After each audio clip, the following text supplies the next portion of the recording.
அனைவருக்கும் வணக்கம். இன்னைக்கு ஹிந்தி நியூஸ் பேப்பர்ல என்ன இம்பார்ட்டன்ட் நியூஸஸ் இருக்கு அப்படின்னு சொல்லி பார்ப்போம். ஸோ ஃபர்ஸ்ட் பார்த்தீங்க அப்படின்னா, நமக்கு கோஆப்பரேட்டிவ் மினிஸ்ட்ரியில இருந்து ஒரு சில விஷயங்கள் நடந்திருக்கு. ஓகேவா? ஸோ நேத்து அ இந்தியால இருக்கக்கூடிய எல்லா ஸ்டேட் கோஆப்பரேட்டிவ் மினிஸ்டர்ஸும் கலந்துக்கிட்ட ஒரு கோஆப்பரேட்டிவ் மினிஸ்ட்ரி மீட்டிங் அப்படிங்கிறது நடந்திருக்கு நேஷனல் லெவல்ல. சரிங்களா? ஸோ அதுல ஒரு சில முக்கியமான விஷயங்கள் வந்து சொல்லியிருக்காங்க.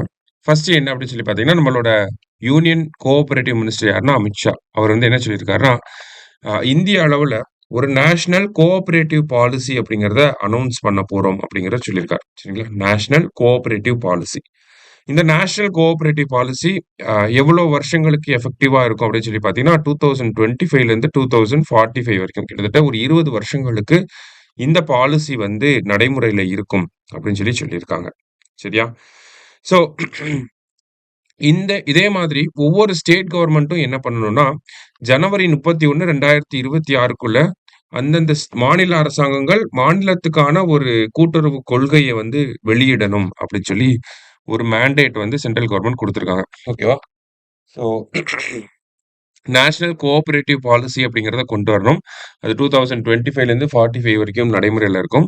அத தாண்டி பார்த்தீங்கன்னா, ஒவ்வொரு ஸ்டேட் கவர்மெண்ட்டும் ஜான்வரி 31, 2026க்குள்ள ஒரு ஸ்டேட் லெவல்ல ஒரு கோஆப்பரேட்டிவ் பாலிசி அப்படிங்கிறத கொண்டு வரணும் அப்படின்னு சொல்லியிருக்காங்க. அது மட்டும் இல்லாம இன்னொரு டார்கெட் வந்து வச்சிருக்காங்க. என்னன்னா, primary agricultural cooperative credit societies அப்படின்னு சொல்லுவாங்க.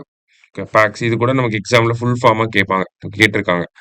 Primary agricultural cooperative credit societies. இந்த பேக்ஸ் அப்படிங்கிற இந்த விஷயம் 2,00,000 புது அக்ரிகல்ச்சர் கோஆப்பரேட்டிவ் சொசைட்டீஸ உருவாக்கணும் அப்படின்னு இன்னொரு டார்கெட் வச்சிருக்காங்க பை பிப்ரவரி 2026க்குள்ள. சரியா? ஸோ இந்த மாதிரியான எக்ஸ்ட்ரா டார்கெட்ஸ் அப்படிங்கிறது இருக்க தான் செய்யுது. ஆ ஒவ்வொரு ஸ்டேட் கவர்மெண்ட்டும் இத பண்ணணும் அப்படின்னு சொல்லியிருக்காங்க. ஸோ இதுல தமிழ்நாடு கவர்மெண்ட் வந்து பார்ட்டிசிபேட் பண்ணியிருப்பாங்க.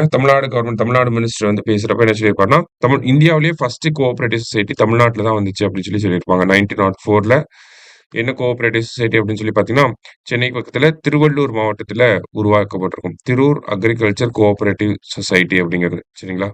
திரூர் அக்ரிகல்ச்சர் கோஆப்பரேட்டிவ் சொசைட்டி அப்படிங்கிறத உருவாக்கியிருப்பாங்க. இத பத்தி பேசியிருப்பாங்க. அதே மாரி தமிழ்நாடு ஸ்பெசிபிக் ப்ராப்ளம் பத்தியும் பேசியிருப்பாங்க. என்ன ப்ராப்ளம் அப்படின்னா, தமிழ்நாட்டுக்கு கிடைக்கக்கூடிய தமிழ்நாட்டுக்கு கிடைக்கக்கூடிய நபார்ட்ல இருந்து தமிழ்நாடுக்கு வரக்கூடிய அந்த அக்ரிகல்ச்சர் கிரெடிட் அப்படிங்கிறது கம்மியா இருக்கு. ஸோ அத இன்கிரீஸ் பண்ணணும் அப்படின்னு சொல்லியிருக்காங்க. உதாரணத்துக்கு 4,280 crore வந்து 2023-24 ஃபினான்ஷியல் இயர்ல வந்திருக்கும். போன ஃபினான்ஷியல் இயர்ல வந்து பார்த்தீங்கன்னா, அது அரவுண்ட் 2,800 crore தான் வந்து வந்திருக்கு. சரிங்களா? 2024-25ல. ஸோ கிட்டத்தட்ட ஒரு 2,000 crore கிட்ட கம்மி பண்ணியிருந்திருப்பாங்க. ஸோ அத மறுபடியும் இன்கிரீஸ் பண்ணி குடுக்கணும். அரவுண்ட் 4,000 crore கிட்டயாவது நபார்டு கிட்ட இருந்து தமிழ்நாட்டுக்கு நிதி வேணும் அப்படிங்கிற ஒரு ரெக்வெஸ்ட்டையும் இந்த இடத்துல பிளேஸ் பண்ணியிருக்காங்க. சரியா? ஸோ அதான் இந்த ஆர்டிக்கிள்ல நம்ம பார்க்குறோம். அடுத்ததா பார்த்தீங்க அப்படின்னா, ஸோ இந்தியாவுல இருக்கக்கூடிய ஸ்பீசிஸ் கவுண்ட்ட பத்தி குடுத்திருக்காங்க. ஸோ இந்தியா வந்து பார்த்தீங்கன்னா, ஃபானானா அனிமல்ஸ் ஓகேவா? புதுசா கிட்டத்தட்ட 683 ஸ்பீசிஸ வந்து நம்மளோட ஃப்ளோரா அண்ட் ஃபானா லிஸ்ட்ல வந்து ஆட் பண்ணியிருக்கோம். அதே மாரி பிளான்ட்ஸ்ல வந்து பார்த்தீங்கன்னா, ஒரு 433 ஃப்ளோராவ வந்து ஆட் பண்ணியிருக்கோம் அப்படின்னு என்விரான்மென்ட் மினிஸ்ட்ரியிலேருந்து டேட்டாவ வந்து ரிலீஸ் பண்ணியிருக்காங்க. ஸோ அதிக நம்பர் ஆஃப் டிஸ்கவரிஸ் எங்க வந்து இருந்திருக்கு அப்படின்னு பார்த்தீங்கன்னா, கேரளா, கர்நாடகா இவங்க தான். தமிழ்நாடு இங்க தான். சரியா? ஏன்னா இங்க தான் வெஸ்டர்ன் காட்ஸ் இருக்கு. வெஸ்டர்ன் காட்ஸ் தான் வந்து நெறைய ஸ்பீசிஸ்க்கான ஒரு பர்த் பிளேஸாவும் இருக்கு. சரிங்களா? ஸோ அதுதான் இங்க வந்து குடுத்துருக்காங்க. அத தாண்டி பார்க்குறப்ப, நமக்கு தமிழ்நாட்டுல வந்து கிட்டத்தட்ட 63 ஸ்பீசிஸ வந்து டிஸ்கவர் பண்ணியிருப்பாங்க. அதுல 50 ஸ்பீசிஸ் வந்து பார்த்தீங்கன்னா, புது ஸ்பீசிஸ். இப்பதான் கண்டே பிடிச்சிருக்காங்க.